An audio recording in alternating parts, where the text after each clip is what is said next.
On April 1st, 2021, I ditched a career I absolutely hated to better myself and do the things I've always wanted to do. And that included my growing love and obsession with Ireland. I want to learn everything: culture, history, mythology, music, and the language. Which, if I'm being honest, looks really hard to learn, but I'm going to give it the old Smith try. Then, of course, there is my love of pubs and the role that they've played throughout history, and no better example of that than on that beautiful, beleaguered island in the North Atlantic, Ireland. April 1st, 2026, I depart for the Emerald Isle, and for 1 year, I'll hike town by town and conduct interviews with pub owners, pub regulars, historians, town know-it-alls, musicians, and basically anybody that wants to talk to me. If you'd like to support the project and the journey, basic Patreon support is only $3 a month, but just liking a video or subscribing to the channel and following the journey is just as helpful. I'm always looking for volunteers to work as liaisons for the project too, so if you live in Ireland and know people, feel free to hit me up. This is a huge goal and I need all the help I can get. The Smitty Learns Irish Pubcast begins April 26th and will be my life's work. Thank you.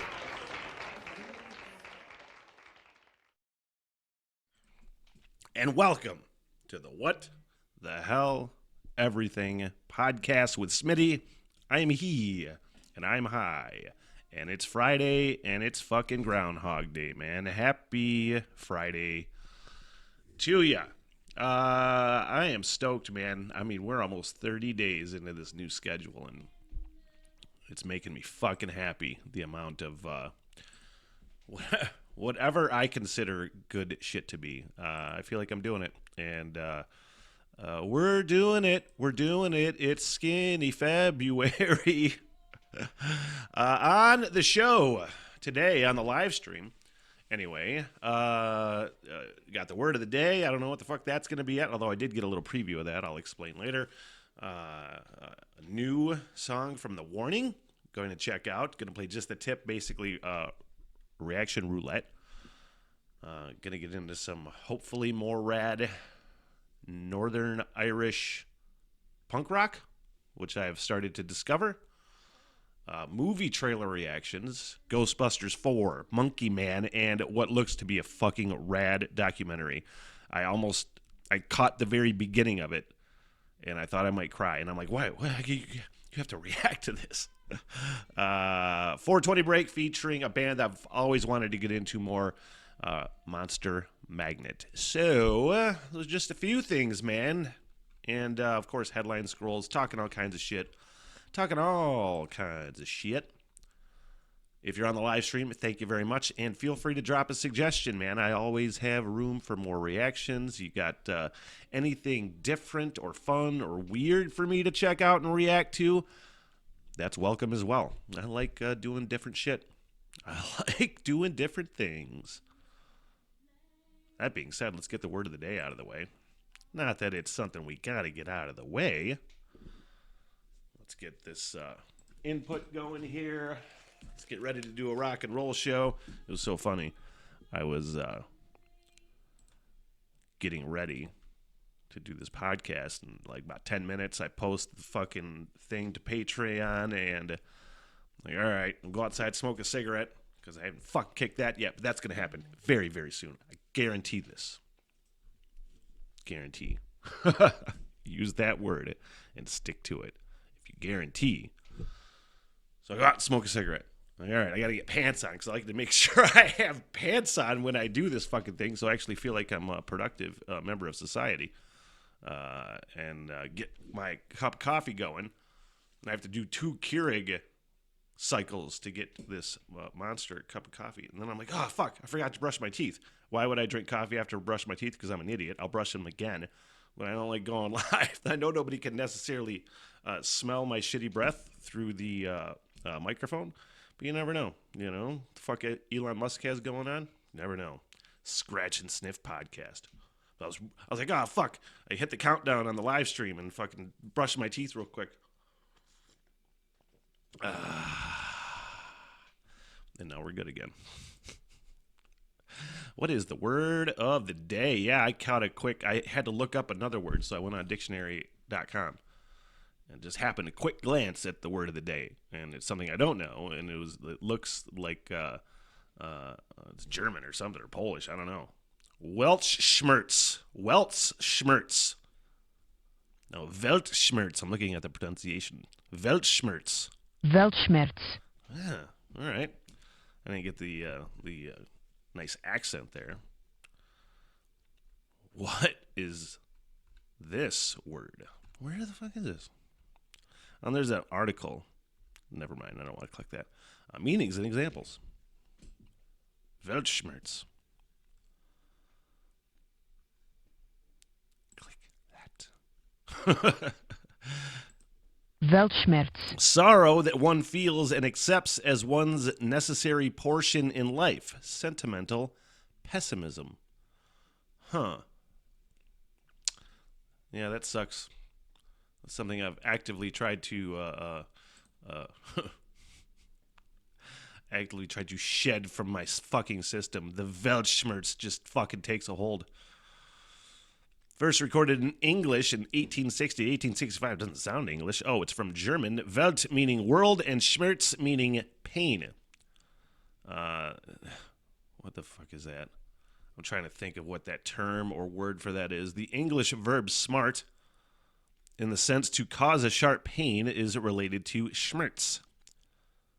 The poetry of the Romantic era often captures the essence of Weltschmerz, evoking a poignant longing for an unattainable ideal. It sounds like defeatist fucking attitude. That's what it fucking sounds like to me. You know? You just gotta keep rolling, man. I get it, though. That's fucking life beating you down. That's Weltschmerz, you know? Fucking knock it off. I feel it, though. Gotta, again, beat those fucking things down. Beat them down. Like Skinny February. Things like Skinny February I use to trigger my fucking system into compliance. Where I go sober. Not weed. Weed doesn't count. But I go sober for February and November. And this February specifically, I'm really just trying to get my ass back into gear health-wise. I was doing so fucking well when I quit smoking. And like in my head, these are the last cigarettes that I have. And it's gonna fucking stick. Guarantee. I hate throwing that word out and saying it out loud. I know I did it. But because I did it, it's going to happen. But Skinny February, I mean, I just want to kick my fucking... I've been eating like shit. I've been eating like garbage. I was doing so well when I quit smoking and was running on the elliptical every day. I don't have the fucking elliptical anymore. It's at my parents' in the garage. I got to sell it and get rid of it because it just won't work in this apartment. So there's no fucking gym in Mansalona. I'm going to have to start running or doing something, and I'm just like, oh, my fucking legs. It's just like, thankfully they're still in shape because I run my ass off all night at work. And I have mega fucking stairs to get up to in this apartment. But I'm fucking, my cardio suffered. Obviously, I'm fucking smoking again. But, I mean, my grocery list last night after I got out of work was, all the good stuff. I got rid of... I extended Fat December through January. And got rid of all of the shitty food that I had. And now I'm eating clean for the month. I got steaks, New York strips. Got asparagus and mushrooms. I'll eat a couple of those a week. And then I got V8s and smoothies and shit and fucking couple salads. And, that's going to be February. And like everything else that I got to do, it's just got to become a routine. Like, if I don't make something a routine, that shit never fucking happens. Which is why I'm so fucking happy I've just been doing this new schedule, too, for like a solid month. Because what's that? I mean, it's pretty accepted that 30 days of doing something becomes routine. You know what I mean? And again, I tell people at work sometimes in other areas of things, it's like if it's not something I do all the time, then I won't remember to do it. It's just fucking gone. So, really, finally having the the schedule that I'm on, the live streams, all the things, and doing it every fucking day. I'm hitting the 30-day mark here pretty fucking quick, and man, it just feels fucking great. I wake up and do this show, even if I feel like I got nothing necessarily, which happens quite a bit, because before, if I felt like I got nothing, I'm like, oh, I'm not going to fucking do a podcast. I don't feel like I got anything. But now it's different, because now I'm pretty confident in my abilities to do whatever it is I fucking do. But to just go on, just go live, find some things, do it. And holy fuck, it's been it's just felt great. It feels so good, and I know that I can extend that vibe into February with the diet, with the skinny February thing, I'm just fucking tired of being a fucking fat ass. I was just talking to Claire at work last night, and I was like, I feel like a chick, because I'm just like, I feel fucking fat. I'm just fucking fat. I was doing great. But now, like, I had a belt loop I had to not adjust, but I had to put it back to the old belt loop, I had to fucking put it down, put it up a notch, and I felt great. Now it's back to fucking where it was, and I'm like, oh, shit, I was going down into a lower shirt size, and now that's not fucking happening. I'm like, god damn it. It's just been that this whole, like, past year, probably, it was just a fucking regression diet-wise and health-wise with the fucking cigarettes, you know what I mean? So much garbage, so much fucking fast food, getting out of work late, obviously, but then, when I would, it's weird when you're living with your parents and you're feeling like a fucking asshole, and you're just like, I don't want to eat their food, I bought my own food. And I would cook dinner occasionally, once a week if I was home. And, but I was just like, I don't want to eat their food. That's their food. They're fucking old and on Social Security. You know what I mean? And I would just eat shit that I had, either fast food or go out to eat, which, is fucking not necessarily great to do all the time. But, again, getting into this thing and fucking getting the headspace right is so fucking crucial. So it's like I'm fucking killing it on this aspect. And I know, because I have done it in the fucking past, that I can kill it on the other aspect, you know what I mean? That's the whole thing with, like, friends of mine. I talked about it with Cartman, a.k.a. Brian, who was on the podcast the other day. And, and he's pretty fucking overweight, man. And we were having a great conversation about, I think it was on the podcast. I don't think it was private necessarily, but just like the tendency to just fucking overeat, and just eating your feelings away. And people fucking there's people that will mock that shit, but like eating your fucking feelings away is a real thing, man. Where I just fucking come home and fucking eat half pack of Oreos. Because I'm just like, fuck it. I eat them because I hate myself. It's fucking stupid. But again, Cartman was on a great fucking very public, so I don't feel like I'm just talking about him behind his back or in front of a camera, which is probably worse.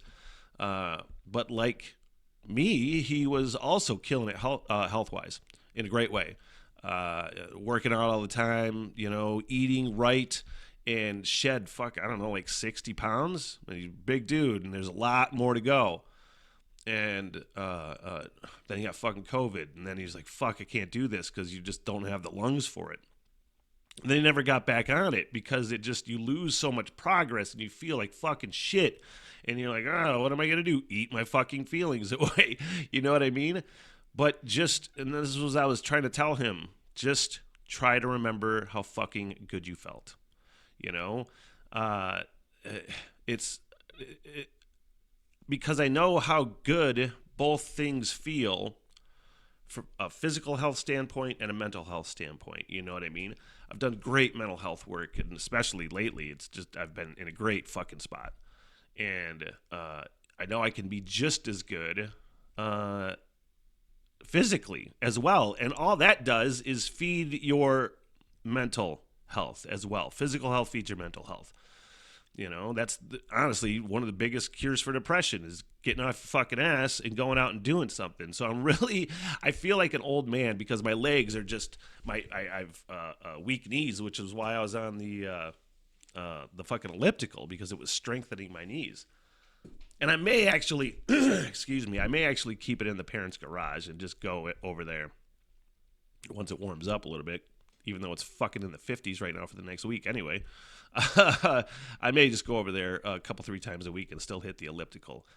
It's like a 15-minute drive. It's fucking closer than any gym. And they said I could keep it in there, and I kind of want to do it. But I'm rambling now at this point, I feel like, which is kind of fucking what I do, you know? I guess we all just have to deal with it. We just have to deal with it. It's just a Weltschmerz. Ha-ha! Look what I did. Weltschmerz.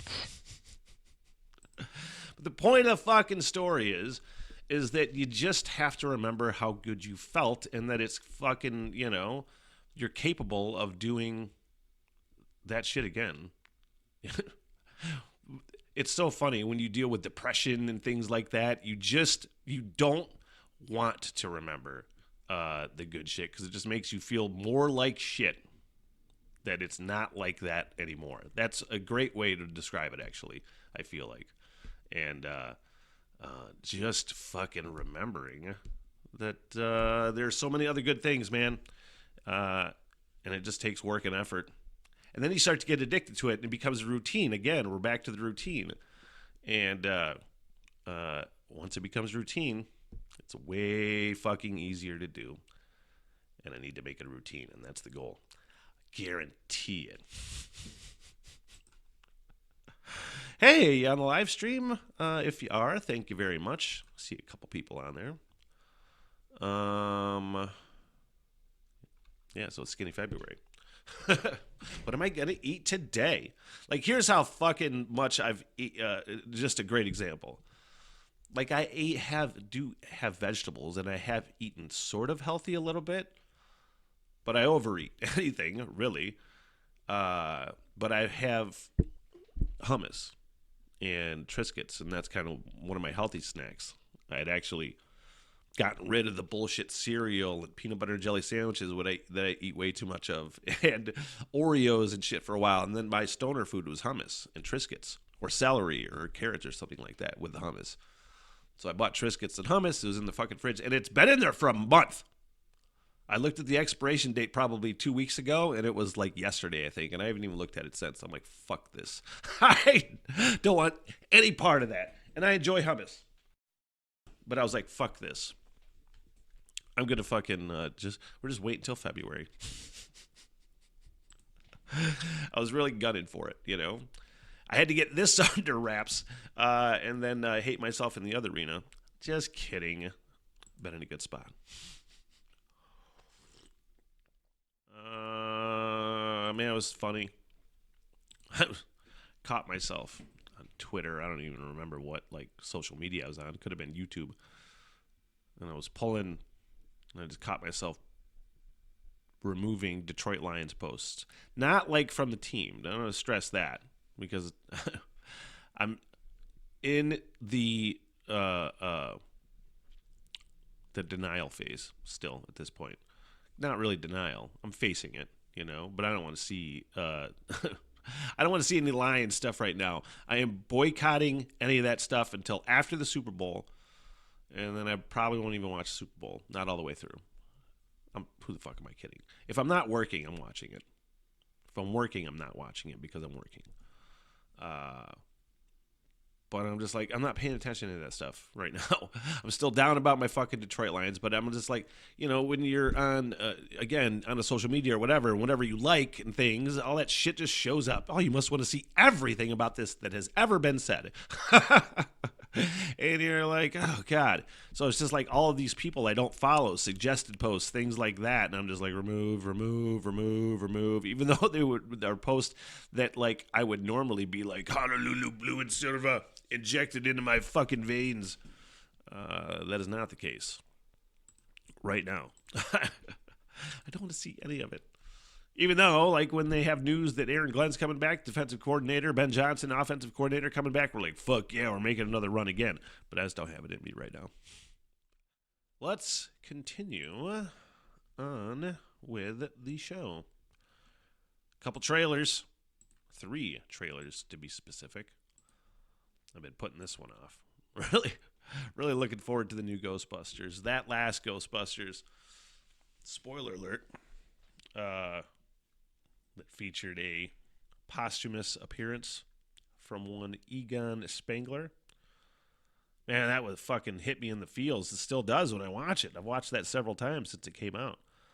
I didn't think that they would make another one. I take that back. I thought that they would make another one, but I certainly didn't think Bill fucking Murray and Ernie Hudson, maybe Dan Aykroyd. I don't know if he's in it or not, but I've seen Venkman and Winston in the trailer because it pops up on your phone. I've seen a couple clips of it, and I was like, nope, don't watch this yet. But I certainly didn't think they would be in it. So, and check out an 80s kid's dream come true, and that's Ghostbusters 4 trailer. Let's roll. We're gonna need all the help we can get. Let's get to work. Call dark and horny at 12 o'clock.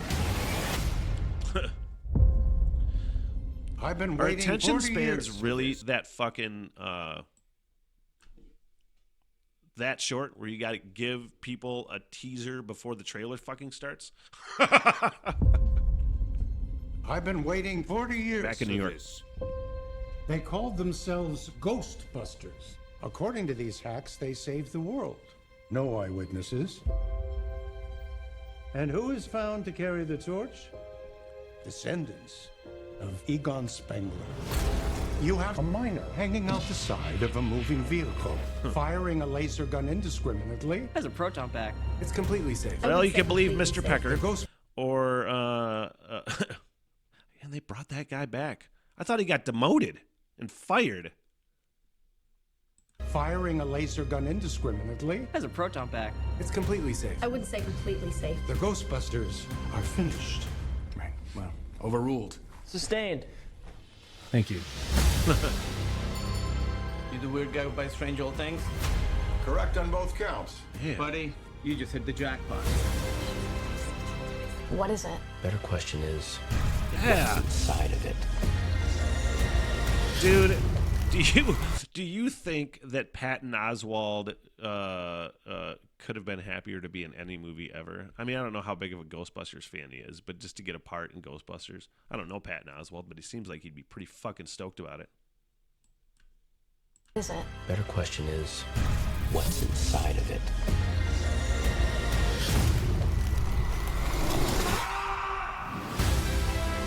The parables tell of an unimaginable evil commanding an army of ghosts. With the power to kill by fear itself. Like, literally scared to death? This looks fun. We might be looking at a second ice age. We're gonna need all the help we can get. Let's get to work. Can I be of any help? Melnitz in uniform.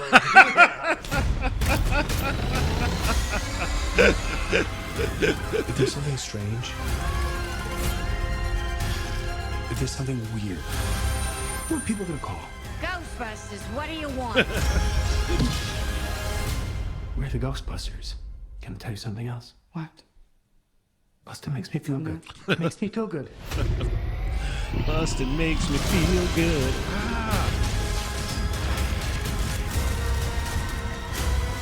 Heads up. Call dark and horny at 12 o'clock.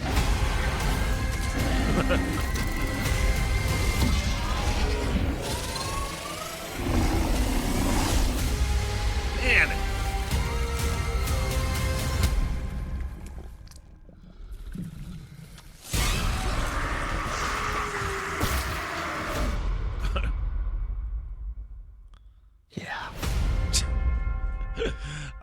Take my money.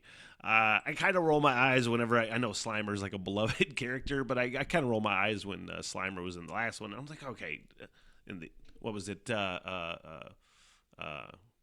was the old ghost? That was in the last one. Oh, geez.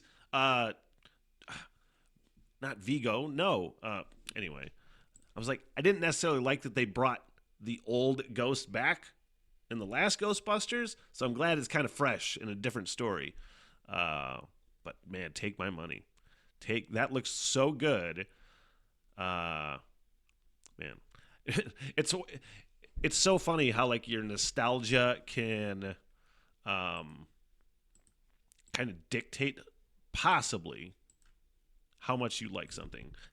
It's like, is my nostalgia going to blind any sort of like objective view of this movie? And I'm feeling I'm all right with that.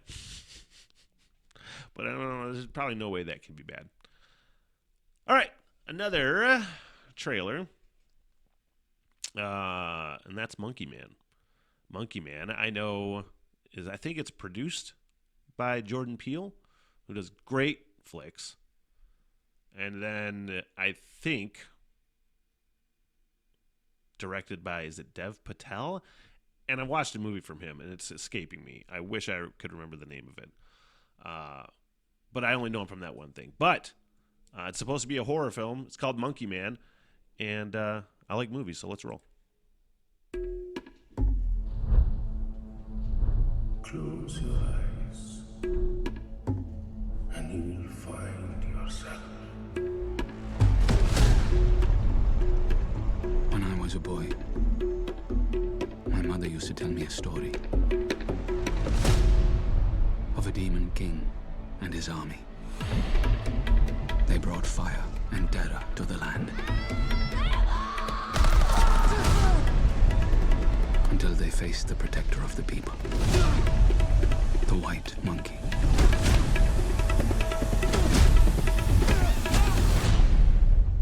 There you are. You are a beast. Whoa. In this city, the rich don't see us as people.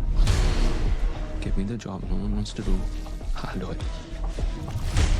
Anyone who forgets their place, it doesn't turn out well for them. This is not the place to work if you can't handle that sort of stuff.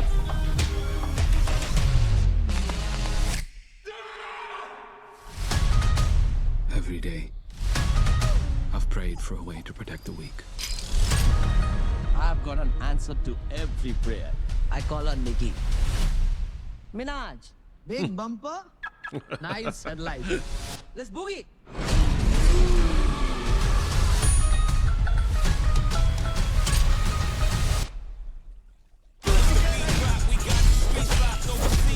Whoa.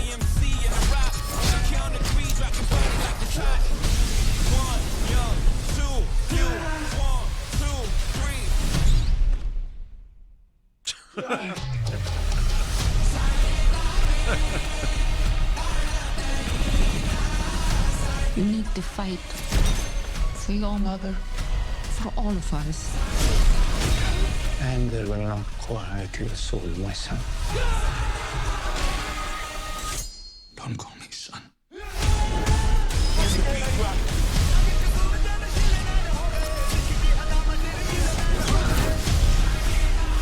It's time to remember who you are. Whoa.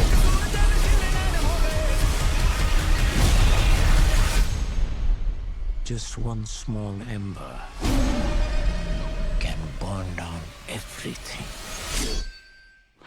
You. Ladies and gentlemen, are you ready for a fight? 1, 2, 3.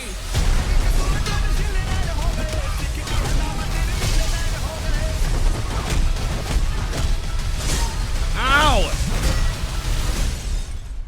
Yeah. Wow. I went into this thinking that it was going to be a horror flick, which is probably a bad move on my part. I should not have assumed. I assumed because Jordan Peele produced. Shouldn't have done that. But I came out of it thinking well, that's an action movie that I didn't think I would want to watch, but now I do. Because I typically don't like, especially like newfangled action movies. A lot of times it's just action and things for action's sake, and that's not really what I'm down with. But that looked cool. Like, what was the last action movie that I really enjoyed with Saul? Why is his name escaping me?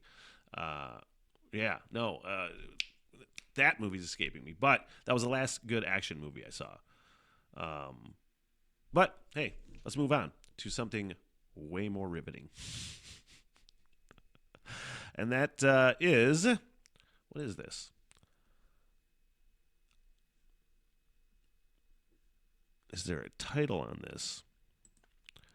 To some, it was an unassuming pub on a side street behind the forecourts in Dublin city centre.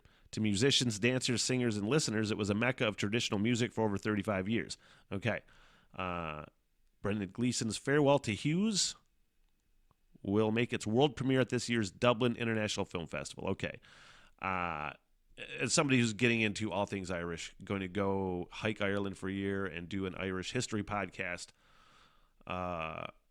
and love Brendan Gleeson just as an actor. I started watching this and I was like, this might make me cry. So what better time to do it than on camera?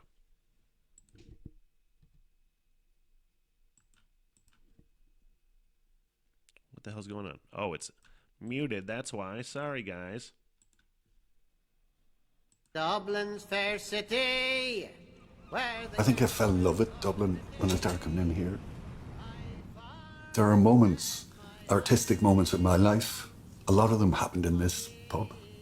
You know, I've been in theatres and I've seen exhibitions, but some of the most profoundly moving artistic experiences of my life were in here, in this bar. Muscles alive. Seriously, I think I watched up to about this point. And I was like, I'm going to watch this on the channel. This is everything I want. This is everything I want to.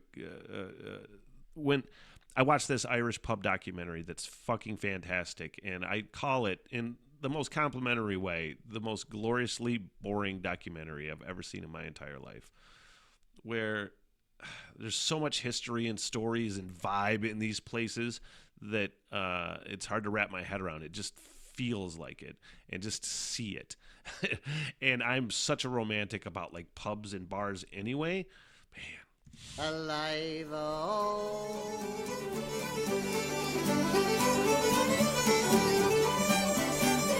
If things are flowing and people are having a good time, just get out of the way. Don't put your oar in. You create a space for stuff to happen. Some nights, nothing happens. Some nights, it's average. Some nights, it's magic.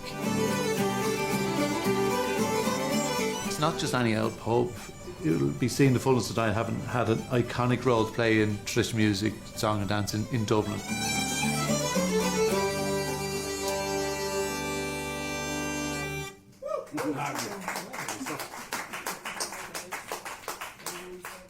You had me at hello. You had me at hello. That was, again, that's just me nerding out right there.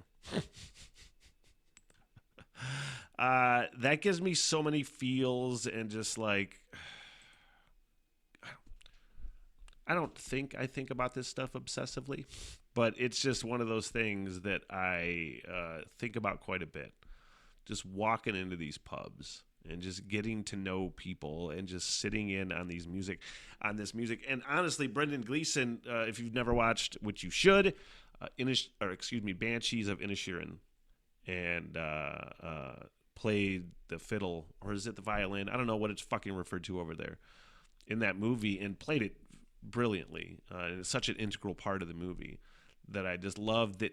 The very idea that I could go sit in a pub and then just people break out, just musicians show up and they fucking jam together, and then people break into song, and you might see Brendan Gleeson sit down with his fucking violin, and very cool idea. Makes me happy. Makes me happy on this Friday live stream. What the hell? Everything podcast. Why'd I have to break into song and get all stupid? I don't know. It's just what I do sometimes. That was fun. And this is, I have to cut this podcast short because my day is limited today. So we're only going until just after 10 o'clock, about an hour on the live stream. But either way, it was super fun. And we'll be doing it again next week, man. Monday, Wednesdays, Fridays, 9 a.m. live streams on Patreon. And into the fucking grind. On the routine, man. On the schedule. Loving it, and I'm loving you. That does it for me. Thank you. Until next time. It's still the 420 break. Oh, my God. Hey, let's do the 420 break outro. Then we can get the fuck out of here. Hey, old man. I got the fucking munchies real bad. How about you? Hey. Smoke weed every day. So long, sucker. Good night, everybody! I am so sorry for everything that has happened. Neat. Bye-bye. Yeah, all right, I'll see you guys there. By the bar and get your face, huh? Get me paid, bitch! Sit, boo-boo, sit. Good dog. I love y'all very much. Peace out! Good night, ladies. Good night, sir!